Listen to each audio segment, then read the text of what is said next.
এখান থেকে দেখো কি সুন্দর ভিউ, এদিকে আয়ো, সুন্দর ভিউ, আরো হেভেনলি ভিউ। ওই দেখো কত সুন্দর সুন্দর নৌকা তারা লাইন করে যাচ্ছে। দেখি দেখো আমি তুলি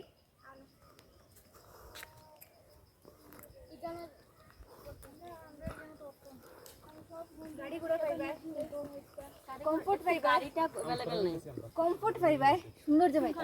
নমস্কার সবাইকে, তোমরা সবাই কেমন আছো? আশা করি তোমরা সবাই ভালো আছো। তো আমার সঙ্গে আজকের পুরো ব্লগটা তোমরা দেখবে। আর আজকের ব্লগটা নিয়ে আসলাম খুব সুন্দর একটা সিনারি নিয়ে, একটা বর্ডারের। আর তোমরা যদি পুরো ব্লগটা দেখো তাহলে বুঝতে পারবে খুবই সুন্দর। আর তোমরা কিন্তু পুরো ব্লগটা দেখবে, দেখার পরে কিন্তু তোমাদেরও ইচ্ছে হবে যাওয়ার জন্য। তো পুরো ব্লগটা স্কিপ না করে দেখবে। তো চলো, এনজয় দ্য ভিডিও। তো বন্ধুরা, আমি আছি এখন আমলিঘাট। তো যাওয়ার পথে আমরা কিন্তু ভিডিও করতে পারলাম না, কারণ কিছু লোক বাইকে ছিল, কিছু লোক গাড়িতে ছিল। আর পরিস্থিতিটা এমন ছিল না, যার কারণে শুরু থেকে ভিডিও করতে পারলাম না। তো আমরা চলে এসেছি বর্ডারে, যেখানে ফেনী নদী, ত্রিপুরার দক্ষিণবাহী নদী ফেনী নদী। আর ফেনী নদীর পাশে কাঁটাতারের বেড়া, আর কাঁটাতারের বেড়ার অপোজিট সাইডে বাংলাদেশ। আর নদীর ওই পারটা বাংলাদেশ, এ পারটা ইন্ডিয়া। কিন্তু নদীটার অর্ধেকটা ভাগ কিন্তু ইন্ডিয়ার ছিল, অর্ধেকটা ভাগ বাংলাদেশের ছিল। আগে খুব আমরা স্নান করেছি এই নদীতে। আমার বাবার বাড়ি ওইখানে নদীর সঙ্গেই। আর ওইদিকে কিন্তু আমাদের বাবা, কাকা, জ্যাঠা সবাই পানের বড় করে, পান তো সবাই খায়, পুজোতে লাগে। তো ওই পানের গাছে আমাদের পরিবারের পুরো সবাই কিন্তু পান গাছ নিয়ে ব্যস্ত থাকে, যে দেখা যাচ্ছে নিজে পান গাছ। আর নদীতে কিন্তু অনেক ইন্ডিয়ার লোক, বাংলাদেশের লোক মাছ ধরে। তো এই নদীতে আমরা ছোটোবেলা থেকে কিন্তু স্নান করতাম। আর নদীর ওই পারেও কিন্তু আমরা স্নান করতে গিয়ে সাঁতার দিতে দিতে চলে যেতাম। অনেকটা সুন্দর লাগে দৃশ্যটা। আর এই যে জিনিসটা, এই জিনিসটা কিন্তু খুব কম সংখ্যক লোক দেখেছো, যে সিনারিটা ইন্ডিয়াতে বসে বাংলাদেশের এরকম দৃশ্য দেখা যায়, এরকম খুব কম সংখ্যক লোক হয়তো দেখতে পেয়েছো। যারা বর্ডারে আছো, বাংলাদেশের সঙ্গে আছো, তারা হয়তো কিছুটা দেখতে পাও। তো এমন সুন্দর ভিউ তোমরা কে কে দেখেছো অবশ্যই কমেন্টে জানাবে, খুবই সুন্দর লাগে। বাংলাদেশের যে ওই সাইডটা কিন্তু আমার কাছে খুব সুন্দর লাগে দেখতে। আর এটাও শায়দ আমলিঘাটেই নাম, নদীর ওই পারটাও কিন্তু আমলিঘাট নাম, এ পারটাও কিন্তু আমলিঘাট। তো যে কাঁটাতার হয়েছে, কাঁটাতারের আগে কিন্তু নদীর অর্ধেকটা জায়গা ইন্ডিয়াতে ছিল, নদীর অর্ধেকটা জায়গা বাংলাদেশে ধরা হতো। আর যেহেতু কাঁটাতার হয়ে গেছে, কাঁটাতারের অপোজিট সাইডটা এখন পুরোটাই বাংলাদেশ ধরা হয়। তারপরেও কিন্তু ইন্ডিয়ার লোকের অনেক জায়গা জমিন অনেক কিছু আছে, যার কারণে ওরা চাষবাস করার জন্য, ওদের নিজেদের কাজকর্মের জন্য গেট থেকে পাস পাস নিয়ে গিয়ে, এন্ট্রি নিয়ে কিন্তু তারা ওই পারে গিয়ে ওরা কাজকর্ম করে। তো যখন গেট খুলে তখন যায়, গেট যখন ক্লোজ হওয়ার টাইম হয় তখন কিন্তু ওই পার থেকে চলে আসে।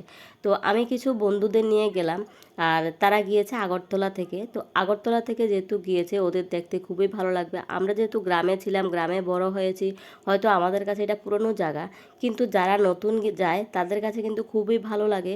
সিনারিটা দেখতে খুব সুন্দর।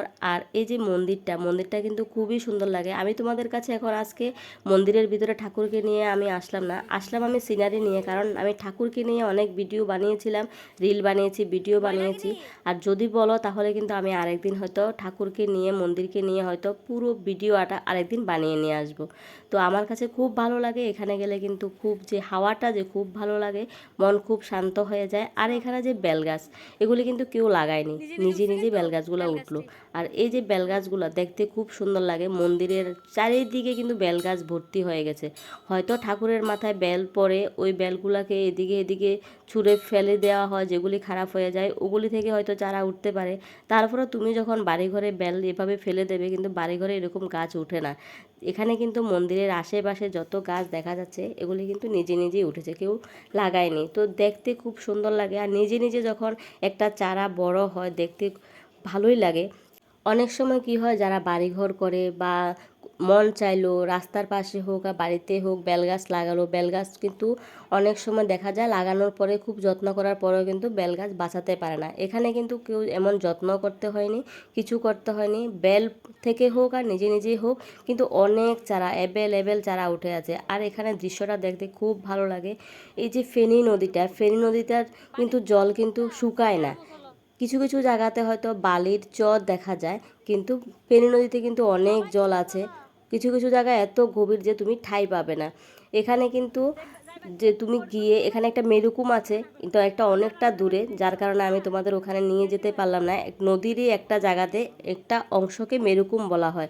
আর মেরুকুমের যে দৃশ্যটা, একদিন আমি তোমাদের ওটা দেখাবো, ওইখানে যাব একদিন, তোমাদের ভিডিও বানিয়ে নিয়ে এসে দেখাবো। আর এই যে সিনারিটা সত্যি খুব সুন্দর লাগে। আর আমার ভিডিওতে যদি সিনারিটা যদি তোমাদের ভালো লাগে, তোমরা একটা লাইক করবে, কমেন্টে জানাবে কার কার কাছে এরকম সিনারি দেখতে খুব ভালো লাগে, তোমরা অবশ্যই কমেন্টে লিখবে। আগরতলা থেকে ছোট ছোট ভাই বোনরা গেল, ওরা সবাই ল নিয়ে পড়ালেখা করেছে, সবাই কোর্টে জব করছে। তো ওরা সবাই যাওয়ার জন্য খুব উতাবালা হয়ে আছে, যার কারণে ওদেরকে নিয়ে গেলাম। আর ওরা দেখে খুব খুশি, সিনারিটা ওদের কাছে খুব ভালো লাগলো, যার কারণে এটার সঙ্গে ওরা অনেক পিকচার উঠালো, অনেক কিছু উঠালো। তো আমি পুরো ভিডিওটা কিন্তু তোমাদের দিতে পারলাম না, কারণ মোবাইলে যখন ভিডিও করি মোবাইলটা হ্যাং করে বা মেমোরি ফুল হয়ে যায়, সবটা ক্যাপচার করা যায় না। যতটুকু সম্ভব হয়েছে আমি ক্যাপচার করলাম। আর এই যে দেখো উপর থেকে দেখতে দৃশ্যটা খুবই সুন্দর লাগে।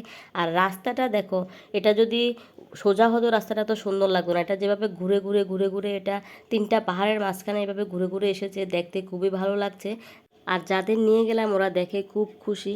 আর এরকম সিনারি কে কে দেখেছো আগে তোমরা অবশ্যই কমেন্টে জানাবে। সুন্দর একটা সিনারি আছে না? আমলিঘাটের এই মন্দির দেখার জন্য এবং এই দৃশ্য দেখার জন্য এবং বাংলাদেশ দেখার জন্য, ইন্ডিয়া থেকে বাংলাদেশের এই দৃশ্য দেখার জন্য কিন্তু অনেক লোক দূর দূর থেকে যায়। সবার কাছে খুব ভালো লাগে। এটা সাবরুম সাব ডিভিশনের পরে।